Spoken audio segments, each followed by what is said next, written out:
Marvel Rivals support/strategist players are absolutely fed up with this. If you play support on Marvel Rivals, you're going to want to hear what I have to say. Not only are we dealing with a heavy dive meta with characters like Iron Fist, Spider-Man, Venom, Magic, Black Panther diving on your backline and support, there is now a Marvel Rivals support strike happening over on Reddit. Yeah, you heard that correct. The argument/discussion over the last few days has centered around one of the top Marvel Rivals players, essentially kind of just bashing on support players. Necros, one of the top Marvel Rivals DPS players, went out of his way to say that support players essentially are just trying to cruise through the game and play it in easy mode, and he says they're kind of useless essentially the way they play the game. He's not saying support players are useless, but he's saying the people who play them don't really know how to play the game. He's trying to argue that if you play support, you're essentially trying to ease through and coast through and up your rank, essentially by not really trying as hard as tanks or DPS mains. While there is an argument to that, and there are certain support players who do play like that, I would say that the majority do not try and just coast by playing support. Essentially, they like playing support or they find it easier to play that than DPS, whatever it might be. However, if you're seeing a support player getting dived and absolutely just wrecked by one of the other dive players in the game, but in this heavy-handed dive meta, I cannot tell you the amount of games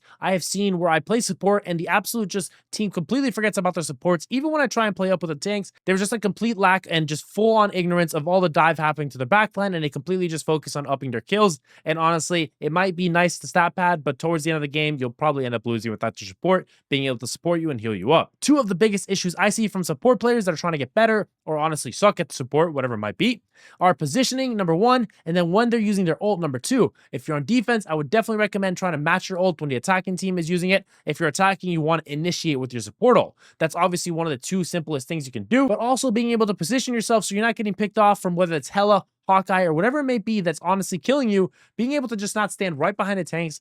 Obviously, in situations you might be stuck there, but in situations you can play an off angle, playing to the side, to the left or right, you can honestly save your life and save your team by staying up a lot longer than you think you can. And guys, remember, it's a game at the end of the day. It's competitive. I get it. No need to bash on either one. If it's support, DPS, tank, play the game, play competitive, give some helpful tips, and move on. And if you guys enjoy my Marvel Rivals content or any other FPS content, make sure you guys stay tuned right here to the TikTok. Click that follow button as we're trying to hit 1,000 followers over here on TikTok. I'll catch you guys later. Peace and love. Bye.